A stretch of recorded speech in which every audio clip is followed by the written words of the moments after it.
Hello, my name is Talim Alamada. I'm one of the doctors. Can I please get your name and date of birth? Hi, my name is Tom Jerry, and I was born on the 18th of October 1975. And how would you like me to call you today? Tom. Nice to meet you, Tom. I'll just ask you a couple of questions. Brought you into hospital today. Is that all right? Yeah, sure. Perfect. So what brought you in today? I've been feeling a very sharp pain in my chest. You see the center of my chest in the middle?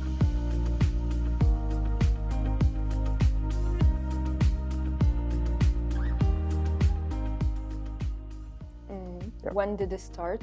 Well, I was sitting with my kids, and I just felt this sharp pain in my chest. And where exactly is this pain? Could you point to it? See, concentrated around this area. And how would you describe this pain? I'd say it feels like, something's being ripped out of you, it's quite a pressurized pain, It feels like something's on top of you, Okay. And does the pain move anywhere at all? I feel it often, move to this, you see the left hand on my shoulder. Yeah. Okay. Does it move anywhere else? To your jaws, through to your back? Yeah, I feel some pain in my jaw. I feel some pain.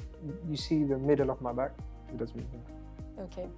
And apart from the chest pain, have you felt any other symptoms that are unusual for you? No, not really. Any difficulty in breathing? No, nothing major. No. Okay. When you take a deep breath in, is that painful? Not really, no. No. Have you felt dizzy at all? A bit, yeah. Yes. Have you blacked out, passed out? No, nothing like that, no. No, fine. Do you feel sick or have you vomited? I felt sick, but I haven't vomited, no. Do you feel sweaty? Yes, very sweaty. Very sweaty, okay. So you've had this pain that came on suddenly. Yes. Whilst you were watching TV. It feels like a tearing sensation. Yes. It goes through to your back, also to your left arm. You felt a bit sick with it, but no difficulty in breathing. Is that fine? Correct. Okay. And is this pain always there? Does it come and go? It's quite constant. Okay. And have you ever had anything like this before? Nothing like this, no. Okay, first time. Yes. And does anything make the pain better? Nothing does, no. Have you tried anything, for example, any pain relief? Nope. What about lying flat? That doesn't do it? No. No. No, nothing, Just okay. And how bad is this pain from 0 to 10? 10 is the worst pain you've ever felt. Yeah, I'd say it's 10. It's very bad, excruciating pain. Okay, I'm really sorry to hear that you're in a lot of pain, and we'll definitely give you some medication to help. Thank you.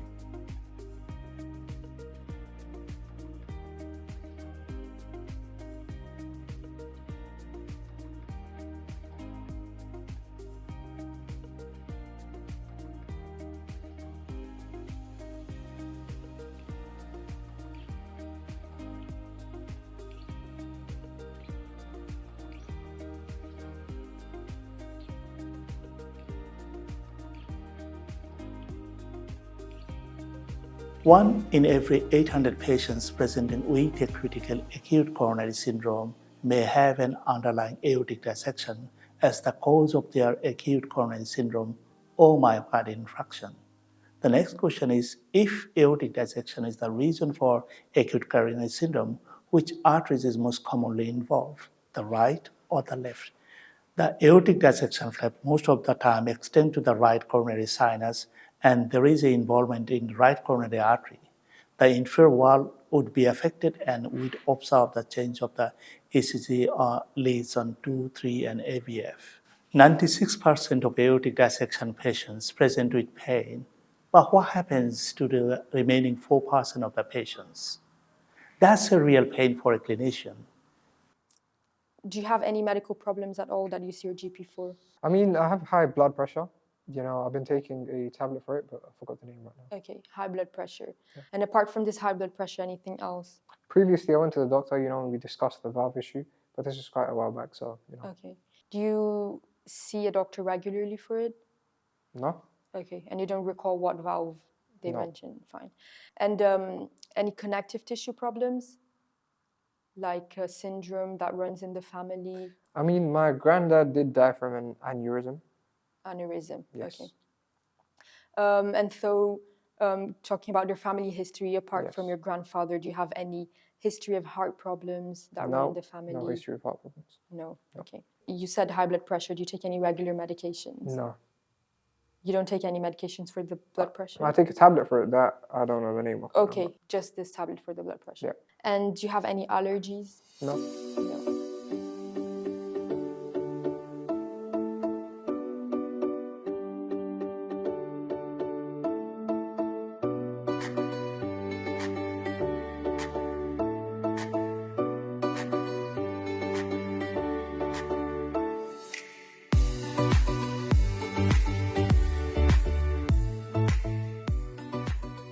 Okay, I'll just ask you a couple of questions that we ask everybody. Do you smoke? Yes, I'm a heavy smoker. I've smoked for the past 20 years, I'd say, and I do about 2 packs a day. Okay. And do you drink any alcohol? No. Okay. What about any recreational drug use? No. Do you take cocaine? No. No, fine. Okay, these are just questions we ask everybody. Fine, okay. And who do you live at home with? With my wife and my 3 kids. Okay. And do you work at all? Yes, I'm a truck driver. And are you worried about anything in specific? You mentioned your grandfather. Yeah, I'm worried it might be something like a heart attack, you know. You know, it could be some aneurysm related. Yeah, that sounds very scary. Yes. But you are in the correct place, you're in a safe place, and we'll do everything we can to help you. Thanks. Okay. That's okay. These are all of the questions I'd like to ask you. Do you want to ask me anything? No. Would it be okay now if I do an examination? I would examine your heart, listen to your heart Yeah, sounds, sure. also your lungs. Sure. Would that be okay? Yes, it will. Fine, okay. So if you're able to just pull the blanket down for me, and then if you can pull the gown up, and I'll just, yeah, if you just pull it up. Fine, you can just leave it. And then if you just rest your hands by your side, and I'll just feel your pulse. Sure. Okay, that's fine. And then if you just place your hands like this, I'm just gonna feel the temperature. Okay, that's fine.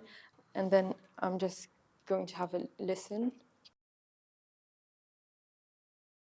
And I'm just gonna take your pulse at the same time. And if you're able to lean forward for me, please. Just sit forward. Yeah, and then take a deep breath in, out, and then hold there.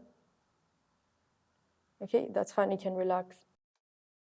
Okay, that's okay. And then I'm just gonna have listen to your lungs as well. If you can lean forward for me, please. And then if you can take a deep breath in and out. And again. Okay, that's fine. And then the last thing, I just want to check your, just have a feel of your legs as well. Okay, that's fine.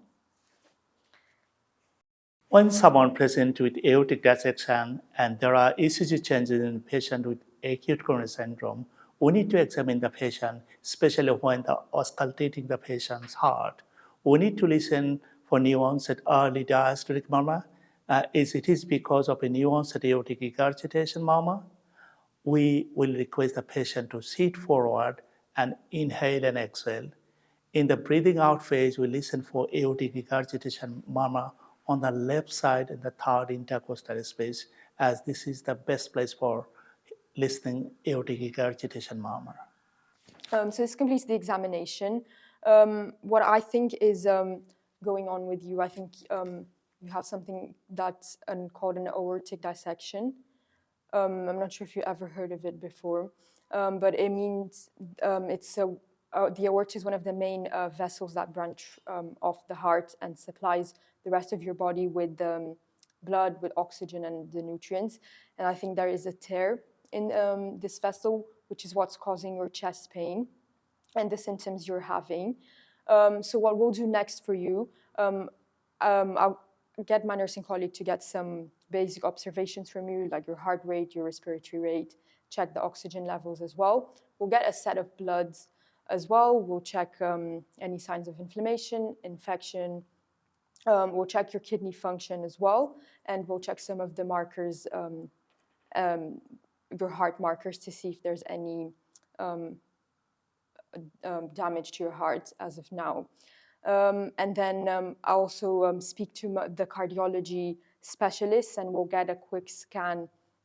We'll get a quick scan of your heart if that's possible, and we might also have to get imaging, a CT scan as well, just to see where this tear might be.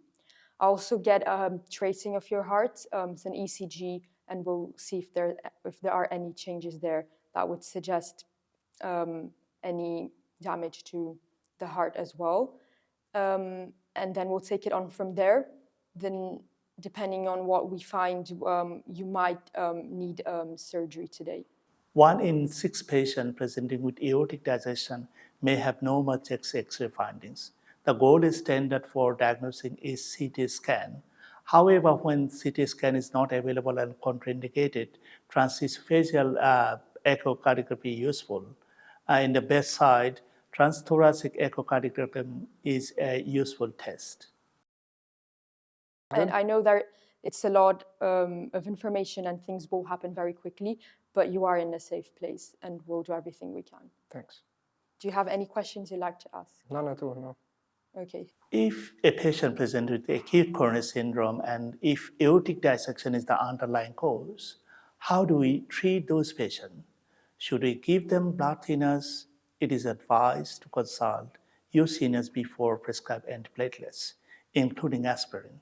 Blood thinning medication increases the risk of bleeding into the false lumen and put the patient at risk of developing pericardial tamponade.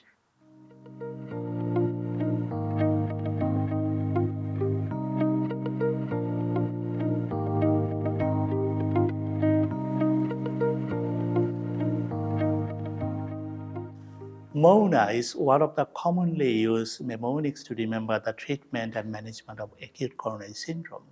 MONA stands for morphine, oxygen, nitrate, and aspirin. If the patient has a normal oxygen saturation, there is no need for oxygen supplementation unless the patient has a delayed capillary fill or has recently experienced a cardiogenic shock. Nitrates reduces preload. As a result, if the patient is already low blood pressure or unstable systolic blood pressure, nitrates put patient at risk of developing cardiogenic shock. Nitrates at the same time, if the patient have aortic stenosis, that put patient at risk of cardiogenic shock. So be careful thinking about or administering nitrates if somebody have got low blood pressure or aortic stenosis.